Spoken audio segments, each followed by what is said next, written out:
अध्यात्म से जुड़े इस संसार में लोग जितना ध्यान पूजा पाठ कराने वाले पंडितों पर देते हैं, उतना ही ध्यान उन तपस्वियों पर देते हैं जिनको लेकर सदियों से कुछ के मन में ये धारणा बैठ गई है कि सन्यासियों का कोई घर नहीं होता, उन्हें किसी सभ्यता या संस्कृति से वास्ता नहीं होता।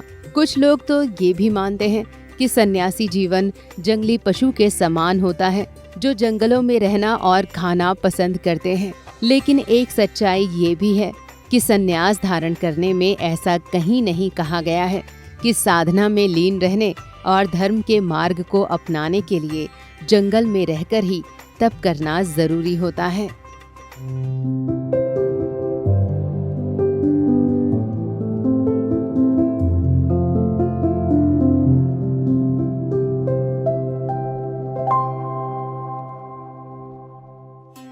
दरअसल सद्गुरु स्वामी कृष्णानंद जी महाराज अपनी किताब बुद्धों का पथ में पंडित जाजली की कहानी बताते हैं।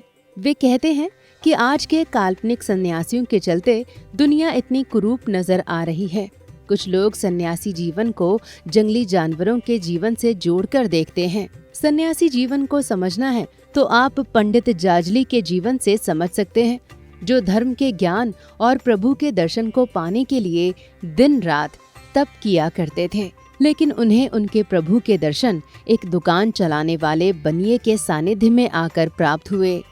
दरअसल पंडित जाजली एक सन्यासी थे जिनके पिता बहुत बड़े कर्मकांडी ब्राह्मण थे।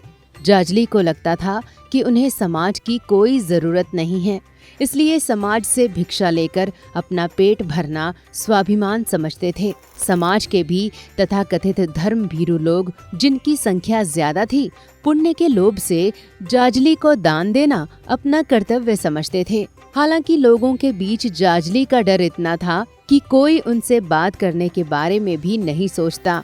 जाजली के अंदर धीरे धीरे तपस्या का अहंकार होता गया। वे अपने तप में इस कदर अंधे हो गए कि उन्होंने भोजन करना बंद कर दिया और केवल कंदमूल फल फूल के सहारे अपना जीवन व्यतीत करने लगे।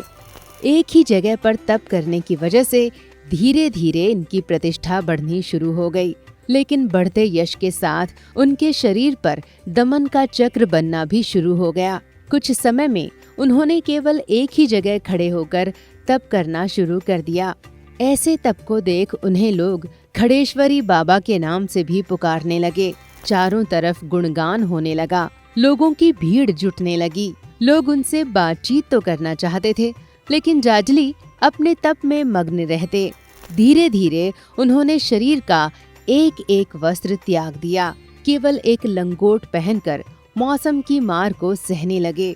रात में जैसे ही सर्दी पड़ती, वैसे ही वे कांपने लगते और सोचते कि हे भगवान, तू क्या अब भी हमारे तप से प्रसन्न नहीं है? जाजली के मन की धैर्यता धीरे धीरे टूटने लगी। इसी बीच परेशान जाजली को देख प्रभु की आकाशवाणी हुई। आकाशवाणी में उनको चेताते हुए कहा गया कि हे ऋषि, तुझे तो धर्म के प्रथम अक्षर का भी ज्ञान नहीं है।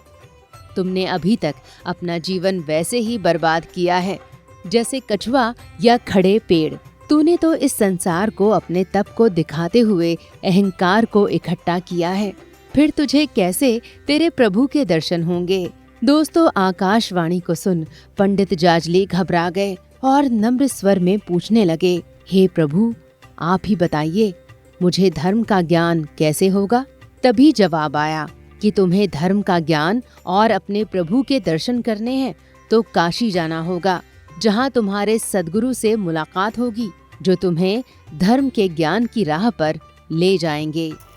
दोस्तों, आकाशवाणी को सुन पंडित जाजली गंगा में स्नान करते हैं और फिर काशी की ओर चल दिए।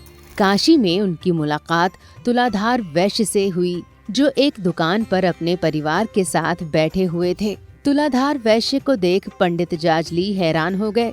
वे सोचने लगे कि जिस प्रभु के दर्शन के लिए मैंने दिन रात बिना खाए तप किया, क्या उनसे भेंट एक परिवार के साथ रहने वाला इंसान करा सकता है? हालांकि जैसे जैसे समय बीतता गया, वैसे वैसे जाजली तुलाधार वैश्य से घुलते गए। अंत में तुलाधार वैश्य ने कहा कि हे मुनिवर, आपको घबराने की जरूरत नहीं है। मैंने भी ये ज्ञान अपने सद्गुरु से प्राप्त किया है, जो ये बतलाते हैं कि परमात्मा की प्राप्ति बिना खाए पिए एक जगह खड़े होकर और तप से नहीं, बल्कि एक समय के सद्गुरु के सानिध्य से होती है। दोस्तों, तुलाधार वैश्य की बातों को सुनते सुनते पंडित जाजली ध्यान में चले गए। उनका चेहरा दिव्य आभा से घिर आया और अंत में उन्हें एक आध्यात्मिक किरण दिखाई देने लगी, जो धर्म के ज्ञान की ओर ले जा रही थी। तो दोस्तों, ये पंडित जाजली की कहानी है, जो ये बतलाती है कि प्रभु के दर्शन और धर्म का ज्ञान सब कुछ छोड़कर घोर तप करने से नहीं, बल्कि समय के सद्गुरु का सानिध्य प्राप्त करने से होता है, जो सांसारिक सुख दुख का अनुभव कराते हुए आपको आपके प्रभु की शरण में ले जाते हैं। तो क्या सोचते हैं आप इस वीडियो को लेकर? कमेंट बॉक्स में जरूर बताएं और सद्विप्र समाज सेवा संस्थान और सद्गुरु धाम से जुड़ने अपना योगदान देने के लिए स्क्रीन पर दिखाए गए QR कोड को जरूर स्कैन करें। धन्यवाद।